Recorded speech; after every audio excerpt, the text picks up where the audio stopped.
अभी यहां जब जंगलों में आग लगी तो बहुत बड़ी मुश्किल खड़ी हो गई थी। ग्रीस के कितने ही लोगों की इस आपदा में दुखद मृत्यु तक हो गई।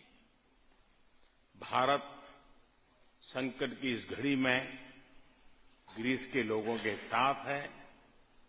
साथियों, ग्रीस और भारत के रिश्ते सदियों से हैं। ये रिश्ते सभ्यता के हैं, संस्कृति के हैं। ग्रीक इतिहासकारों ने भारतीय सभ्यता का बहुत गहन वर्णन किया है। ग्रीस और मौर्य साम्राज्य के बीच मित्रतापूर्वक रिश्ते रहे। सम्राट अशोक के भी ग्रीस से बहुत अच्छे संबंध रहे।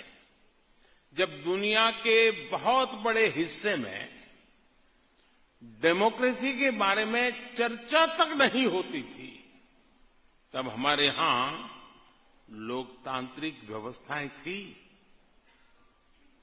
एस्ट्रोनॉमी हो, मैथमेटिक्स हो, आर्ट्स हो, व्यापार हो, हम दोनों सभ्यताओं ने एक दूसरे से बहुत कुछ सीखा है और एक दूसरे को बहुत कुछ सिखाया भी है। मेरे परिवारजनों, हर सभ्यता और हर संस्कृति की कुछ न कुछ एक विशेष पहचान होती है। भारतीय सभ्यता की पहचान विश्व को जोड़ने की रही है। इस भावना को हमारे गुरुओं ने सबसे ज्यादा सशक्त किया है।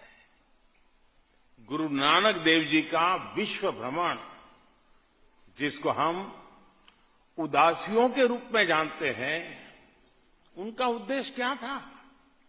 उनका उद्देश्य यही था कि वो मानवता को जोड़ें, इंसानियत का भला करें। गुरु नानक देव जी ने ग्रीस में भी अनेक स्थानों की यात्रा की थी। नानक नाम चढ़दी कला, तेरे भाणे सर्वदा भला।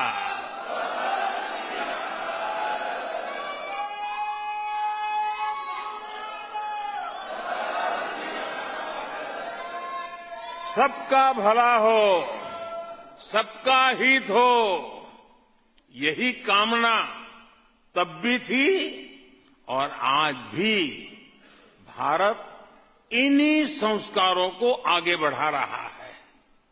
आपने देखा है कि कोरोना काल में कैसे भारत की दवाओं ने सप्लाई चेन को चलाए रखा, रुकावटें नहीं आने दी।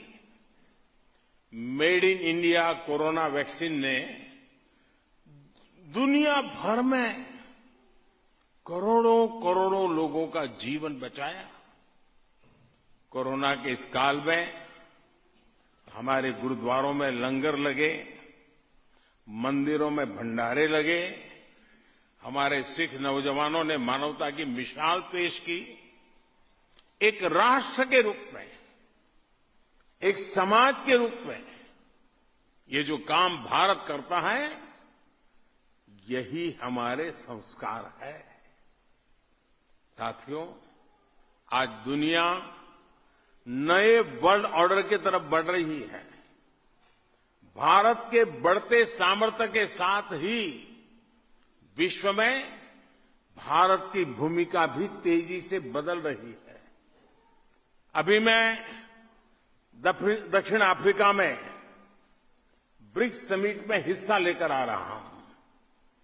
अब से कुछ दिन बाद भारत में G20 का शिखर सम्मेलन होने जा रहा है। G20 का प्रेसिडेंट होने के नाते भारत ने इसकी जो थीम तय की है, उसमें भी विश्व बंधुत्व की यही भावना नजर आती है। ये थीम है वसुधैव कुटुंबकम, one earth, one family, one future. यानी पूरी दुनिया का फ्यूचर साझा है, जुड़ा हुआ है। इसलिए हमारे फैसले और हमारे सरोकार भी उसी दिशा में है। साथियों, हम भारतीयों की एक और खासियत होती है कि हम जहां भी रहे मिलजुल करके रहते हैं, जैसे दूध में, पानी में, शक्कर की तरह घुल मिल जाते हैं। आप भी यहां ग्रीस में आकर यहां की अर्थव्यवस्था की और खासकर ग्रामीण अर्थव्यवस्था की मिठास बढ़ा रहे हैं। आप यहां ग्रीस के विकास के लिए इतनी मेहनत कर रहे हैं, वहीं भारत में आपके जो नाते रिश्तेदार हैं, वो भी पूरी ताकत से देश के विकास में जुटे हुए हैं। आपके परिवार के लोगों ने भारत को दूध उत्पादन के मामले में दुनिया में नंबर 1 बना दिया है।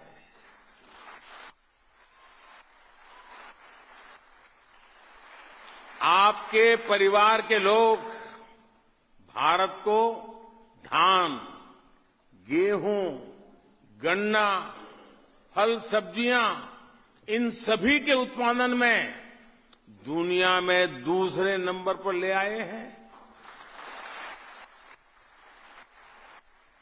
आज भारत उस स्केल पर काम कर रहा है जो 10-15 साल पहले तक अकल्पनीय लगते थे। भारत वो देश है जो दुनिया का नंबर 1 स्मार्टफोन डेटा कंज्यूमर है। भारत वो देश है जो इंटरनेट यूजर्स के मामले में दुनिया में दूसरे नंबर पर है। भारत वो देश है जो दुनिया का दूसरा सबसे बड़ा मोबाइल मैन्युफैक्चरर है। Stay with the Times of India for news breaks, analysis, interviews and events. We bring you stories from your neighborhood and from across the globe as well. Subscribe to our YouTube channel. Hit the like button and press the bell icon so you don't miss any of our videos.